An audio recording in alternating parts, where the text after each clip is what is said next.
Daftar paling lengkap zona merah KKB di Papua, daerah yang akan segera dimekarkan menjadi 3 provinsi. Sesuai rencana pemerintah pusat, wilayah Provinsi Papua akan dimekarkan lagi menjadi 3 provinsi baru. Penambahan 3 daerah baru itu dalam spirit mendekatkan pelayanan dan pembangunan kepada masyarakat. Dengan demikian di daerah itu akan menjadi 4 provinsi, yakni Papua sebagai provinsi induk dan 3 daerah lainnya sebagai hasil pemekaran. 3 calon provinsi baru tersebut, masing-masing Provinsi Papua Selatan, Provinsi Papua Tengah, dan Provinsi Papua Pegunungan Tengah. Rencana pemekaran wilayah di Provinsi Papua itu sudah tertuang dalam RUU yang diusulkan Komisi 2 DPR RI. Berikut ini daftar zona merah sebagai kawasan operasi kelompok kriminal yang telah dicap sebagai teroris ini. 1. Kabupaten Yahukimo. Di kabupaten ini ada juga kelompok kriminal bersenjata. Baru-baru ini dibentuk pula kelompok kriminal baru. Kelompok kriminal tersebut baru-baru ini melancarkan aksi yang menegangkan.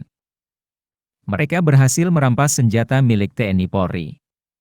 Usai melakukan perampasan, mereka juga melakukan tindakan sangat kejam. Mereka membakar sebuah mobil yang di dalamnya ada 2 warga sipil. Kedua korban pun tewas dengan kondisi sangat mengenaskan. Bahkan ketika Brimob terjun ke lokasi kejadian, KKB berusaha melakukan penghadangan. Dan, terjadilah aksi baku tembak di pinggir jalan antara Brimob tersebut dengan KKB di Yahukimo. Dalam insiden tersebut, tak ada korban jiwa. Namun 4 Brimob menderita luka-luka terkena serpihan peluru. Diduga kuat KKB Yahukimo memiliki sniper atau punya senjata api modern. Sebab tembakannya tepat mengenai sasaran walau tidak menimbulkan korban jiwa. Tembakan KKB Papua itu tepat mengenai helm anti peluru yang dikenakan Brimob di Yahukimo. Rekoset peluru itu mengenai 1 perwira Brimob, 1 bintara dan 1 tamtama. Akibat insiden tersebut, ke-4 Brimob tersebut terluka dan dirawat di rumah sakit. 2. Kabupaten Enduga.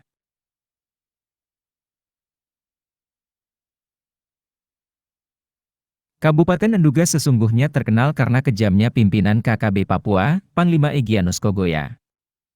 Baru-baru ini Egyanus Kogoya diduga menembakkan granat ke pos marinir di wilayah tersebut.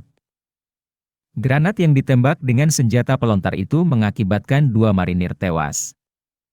Kedua korban granat tersebut, satunya adalah komandan pos Manirir dan satunya lagi adalah Manirir asal Nusa Tenggara Timur. Hingga saat ini sosok Egyanus Kogoya belum berhasil diringkus polisi. Meski demikian aparat keamanan itu dikabarkan telah berhasil mendeteksi sosok yang dikenal sangat bengis tersebut. Dengan demikian, bila nantinya dibentuk Provinsi Papua Pegunungan Tengah, maka Kabupaten Enduga dan Kabupaten Yahukimo merupakan daerah merah yang patut diberi perhatian lebih. Pasalnya di daerah tersebut, KKB-nya terkenal sangat militan dan mereka nekat berbuat apa saja untuk menebar ketakutan di tengah masyarakat. 3. Kabupaten Mimika. Di Kabupaten Mimika, terakhir kasus penembakan yang dilakukan oleh KKB yaitu menewaskan 1 karyawan PT Freeport Indonesia dan 2 lainnya luka-luka. Kasus tersebut terjadi pada Senin 30 Maret 2020 di Kuala Kencana, Timika, Mimika. Karyawan PT Freeport yang meninggal tersebut adalah warga negara asing, WNA. Korban tewas berinisial GTW, 57, yang merupakan warga negara Selandia Baru. Kemudian, korban luka-luka berinisial JMB, 49, dan AS, 52. Korban berinisial JMB mengalami luka karena tembakan pada perut bagian kanan dan paha bagian kanan. Sementara itu, korban AS mengalami luka pada siku kanan dan punggung. Para korban kemudian dilarikan ke klinik Kuala Kencana untuk mendapat perawatan medis. 4. Kabupaten Intan Jaya.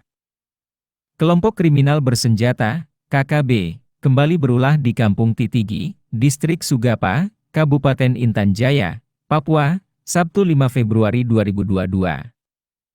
Seorang personel Satgas Kodim Yonif PR 328 DGH Prada Giade Ramadhani Fatah yang bertugas di pos TNI Titigi, terluka akibat terkena tembakan di bagian kaki.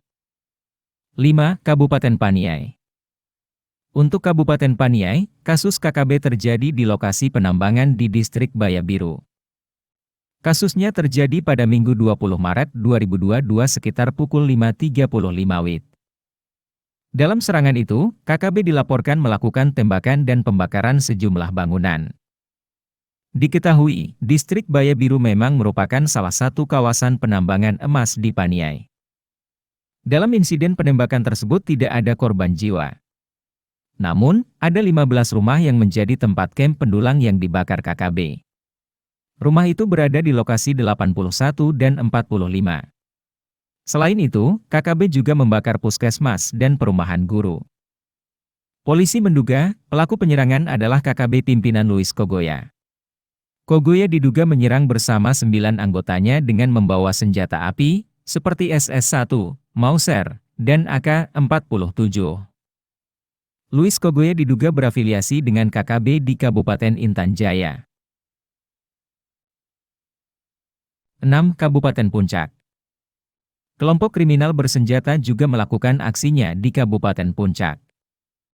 Aksinya yang memantik kemarahan Indonesia adalah tewasnya 8 karyawan PT Palapat Timur Telematika, PTT, pada Senin 7 Maret 2022. Lokasi kejadiannya di Distrik Beoga, Kabupaten Puncak. Salah satu korban, yakni Baby Tabuni adalah putra sulung kepala suku di daerah itu. Berikut nama 8 korban yang tewas akibat ulah KKB, yakni Bona Simanulang, Billy Gadi Balian, Renal Tagase, Baby Tabuni, Jamaluddin, Eko Satiansyah, Syahril Nurdiansyah, IBO. Dalam kejadian itu, hanya satu-satunya karyawan, yakni Nelson Sarira, berhasil selamat dari serangan KKB. Nelson selamat lantaran melarikan diri saat menyaksikan KKB muncul dari balik hutan belukar. Kala itu ia sempat meminta teman-temannya untuk segera kabur, namun KKB Papua keburu tiba di TKP dan mengeksekusi para korban.